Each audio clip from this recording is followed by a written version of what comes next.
வாழ்க வளமுடன். இனிய காலை வணக்கம்.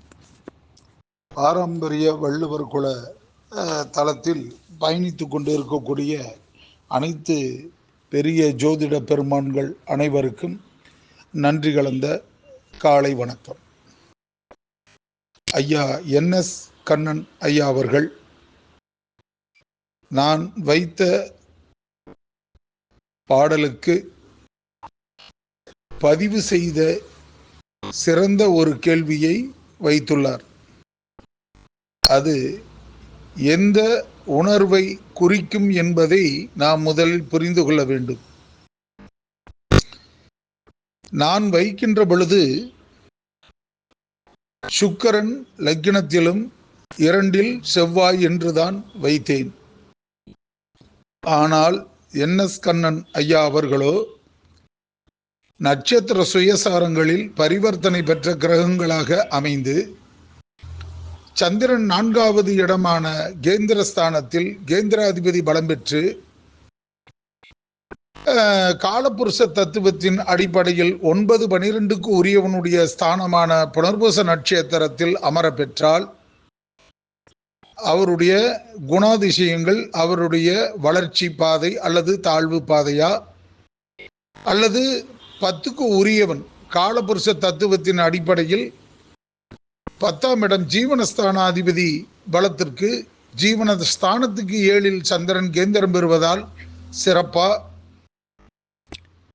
என்ற ஒரு வினாவை தொடுத்துள்ளார். மற்றவர்களை சிந்திக்க வைக்கக்கூடிய வினா, சிறப்பு தருகின்ற வினா, சிந்தித்து சிறப்பையும் பெற்று உயர்வை தருகின்ற வினா. இவை அனைத்திலும் சிறந்த ஒரு பங்கீடு உள்ளது. முதலில் லக்னாதிபதி மேஷத்தில் அசுபனி நட்சத்திரத்தில் பிறந்திருப்போம் என வைத்துக் கொள்வோம். அசுபனியே மருத்துவ குணத்தின் தலை சிறந்த குணம். அது யாரும் மறுப்பு தெரிவிக்க இயலாது. அப்படி இருக்கின்ற போது 2வது நட்சத்திரமாக குடும்ப நட்சத்திரம் பரணியில் 2க்கு உரியவனே நின்றால் பிறகு 2ஆம் இடத்தில் 5வது நட்சத்திரமாக வரக்கூடிய மிருகசீரிடத்தில் அசுபனி பரணி கிருத்திகை ரோகிணி மிருகசீரிடம் 5வது நட்சத்திரமாக வரக்கூடிய இடத்தில் லக்னாதிபதியை பூர்வீக புண்ணிய நட்சத்திர ஸ்தானத்தில் வலு பெற்றார். இது ரிடபத்தில் செவ்வாயும் மேஷத்தில் சுக்கிரனும் இவை 2ம் பரிவர்த்தனை பெற்று சிறப்பாக இருப்பார்களே. ஆனால் இவர்களை சுபர்களான ஒரு பலன், மிகப்பெரிய பலம், சூரியன் மட்டுமே 6, 8, 12ல் மறையாமல் இருந்தால் இவருடைய வாழ்க்கை என்றும் அழியாத கல்வியும் மருத்துவத்துறையில் உயர்ந்த லட்சியமான தசை சம்பந்தப்பட்ட இருதய சம்பந்தப்பட்ட இந்த 2 சம்பந்தப்பட்ட துறைகளில் மிகச்சிறந்த மருத்துவத்துறை குறிப்பிட்ட மாதிரி சொல்லக்கூடிய நிபுண தத்துவத்தை பெற்றவராக அமைந்திடுவார். அதே சூரியன் 6, 8, 12 மறையாமல் கேந்திரமோ திரிகோணமோ பெற்று இருந்தால் அத்துறையில் பேராசிரியராக விளங்கக்கூடிய வாய்ப்பை பெறுவார். அதில் மாற்றமில்லை. இப்படிப்பட்ட ஒரு சிறப்பை பெற்றவருக்கு கணிதம் என்பது இவருடைய சுட்டு போட்டாலும் வராது. காரணம், 12க்கு சூரியன் என்ற வீடு 12வது வீடு என்றால் மீனம், 6வது வீடு என்றால் கன்னி, 8வது வீடு என்றால் செவ்வாயுடைய மனை விருச்சிகம். இவர்களை அதிபதியாக இருந்து செயல்படுவார்களேயானால் நற்கல்வி, உயர்ந்த சிந்தனை, பண்பு, உயர்வு இவைகளை கூடி அவர் சிறந்த கல்விக்கு வந்துடுவார். ஆனால் கேந்திர திரிகோணம் பெற்றால் சூரியன் இவர்களுடைய பலன் பேராசிரியராக வந்துடுவார்.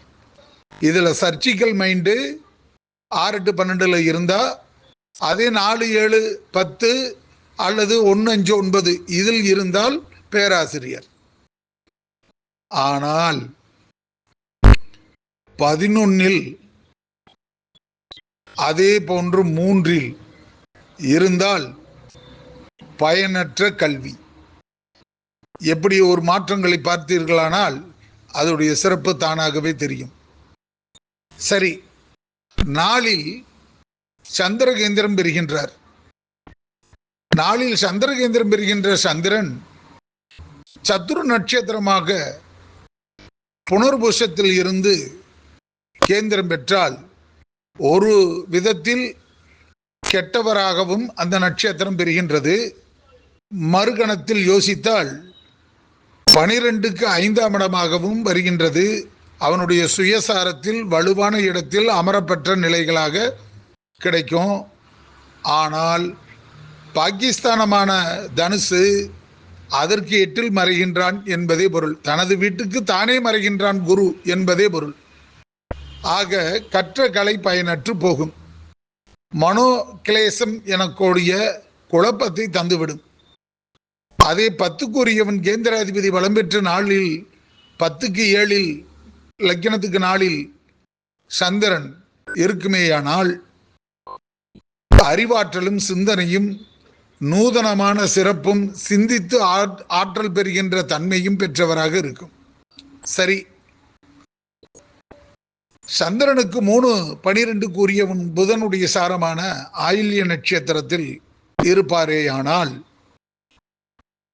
லக்னத்திற்கு 3, 6க்குரியவனான புதன் அவன் சாரத்தில் சந்திரன் இருந்தால் சிந்திக்கக்கூடிய ஆற்றலும் அதை செயல்படுகின்ற துரிதமும் விமோச்சனம் கிடையாது என கூறிய மருத்துவத்துறையில் சிறந்த சர்ஜிக்கல் நிர்பந்தமுடைய அற்புதமான மருத்துவராகவும் வாழ்க்கை நெறியை கடைபிடித்து உயர்த்தி தருகின்ற நல்ல சிறப்பை பெற்றவராகவும் இந்த ஆயில்ய நட்சத்திரம் சூரியனுக்கு முன்னும் பின்னும் இருக்கின்ற பொழுது நிபுண யோகத்துக்கு சமமான பலன்களை கொடுத்து உயர்த்தி விடுவார். ஆக அதுவும் குற்றம் என்பது இல்லை. பிறகு இந்த சந்திரன் குருஷாரத்தில் இருந்து ஒருபுறம் கெடுதலையும் மறுபுறம் நன்மையும் செய்வதால் குரு யோகத்துடைய தன்மையை ஆசிரியர் பணிகளை மட்டுமே சிறப்பாக செய்வதற்கு ஏதுவானவராக அமைவார்.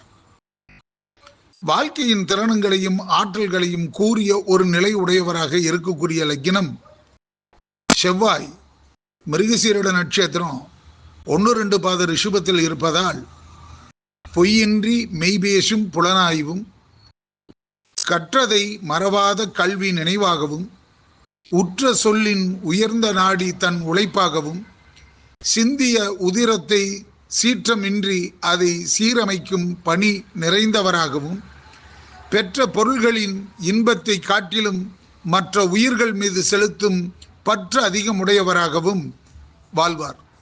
இருப்பினும் தனக்கு அமையப்படுகின்ற ஆணாக இருப்பினும் பெண்ணாக இருப்பினும் இல்லறம் சிறப்பாக அமையாவிடில் இவர் கற்ற கலையில் உதவியாளரை துணை சேர்த்து இல்லறம் வாழ்க்கை நடத்தி கொள்வார். காரணம், 2ஆம் இடம் என்பது செவ்வாய்க்கு தோஷம், சுயசாரமான மிருகசீரிடத்தில் இருப்பது வலுவடைந்த தோஷம், சந்திரனுக்கு 11 உபகலஸ்திரமாக பெறுவது மிகப்பெரிய தோஷம். அந்த சந்திரனுக்கு 5ஆம் இடமாக வரக்கூடிய இடத்தை 7ஆம் பார்வையாக பார்ப்பதால் புத்திர தோஷம். இவையெல்லாம் தருகின்ற செவ்வாய் தனது இல்லறத்தில் இன்புற்று வாழ்கின்ற நல்லறத்தை பெறுவது கடினம். ஆகவே தன் இல்லால் தன் மனையில் வாகன பிரிதி ஓட்டுகின்ற சாரதை பெரியருடைய துணையாக தன் தாரம் அமைந்து விடுவாள். தனக்கு உதவியாக இருக்கக்கூடிய பணியாளர் இந்த மருத்துவத்துறையில் உள்ள சிறந்த டாக்டருக்கு உதவியாளராக பணியாற்றுகின்றவரே நற்துணையாக அமைந்திடுவார். இது ஜோதிடத்தில் இருக்கக்கூடிய மிக நுட்பமான ஒரு அறிவாற்றலையும் சிந்தனைகளையும் சீர்தூக்கி தருகின்ற பெருமித அன்பையும் செலுத்துகின்ற விதமாக அமையும். இவர்களுக்கு வண்டி வாகனம், சொத்து சுகம், தோட்டம் தொரவு இவையெல்லாம் சீரும் சிறப்புமாக எண்ணற்ற செல்வங்களுக்கு அதிபதியாக விளங்குவதால் கணவனும் மனைவியும் செய்கின்ற தவறுகளை யாரும் பெரிதாக பாவிக்கக்கூடிய குணம் இல்லாமல் ஒற்றுமையாக இருப்பது போல் நடித்து கொண்டே வாழ்வார்கள் என்பது இதன் ஐதீகம். காரணம், 2ஆம் இடத்தில் இருக்கக்கூடிய செவ்வாய் செவ்வாதோஷத்தை பெற்று சுயசாரத்தை பெறுவதாலும் அஜாதகாதிபதி 2ஆம் இடம் குடும்பம் என்ற இடத்தில் அமைய பெற்றதாலும் அந்த லக்னாதிபதி பார்வையான 4ஆம் பார்வையாக இருக்கக்கூடிய 5ஆம் இடத்தை பார்ப்பதாலும் 8ஆம் இடத்தை 7ஆம் பார்வையாக பார்ப்பதாலும் அதே போன்று 10ஆம் பார்வைக்கு அதிபதி இல்லாமல் 8வது இடமாக பார்வை 9ஐ பார்ப்பதாலும் தனது காரியங்களை சுயநலத்துடன் வகித்து வாழ்வார்களை தவிர பிரிவினையின்றி குற்றமுள்ள குடும்பம் என அறியலாம். ஒருவருக்கொருவர் தெரியாது என தெரிந்தே தவறுகளை செய்து இன்புற்று வாழ்வார்கள். இவர்களுக்கு பிறக்கக்கூடிய புத்திர சந்தான பாக்கியத்தில் முதல் பிறப்பது பெண் இனமே ஆகும். அந்த பெண்ணும் தன்னுடைய வாழ்க்கையில் தாய் தந்தையர்களை போல் தானும் தவறு செய்வதில் இயல்பான குணமுடைய பெண்ணாகவே அமைந்துவிடும். 2வது பிறக்கக்கூடிய ஆண் மட்டுமே துணிச்சல் பெற்றவராக தன் தாயை கட்டுப்பாட்டுக்குள், தந்தையை கட்டுப்பாட்டுக்குள் வகுக்கும் மற்ற ஒரு மருத்துவராகவே இந்த ஆண் வளர்வார் என்பது ஐயமில்லாத வாழ்க்கை. நன்றி, வாழ்த்துக்கள், வாழ்க வளமுடன். இனிய காலை வணக்கம். வாழ்த்துக்கள் ஐயா.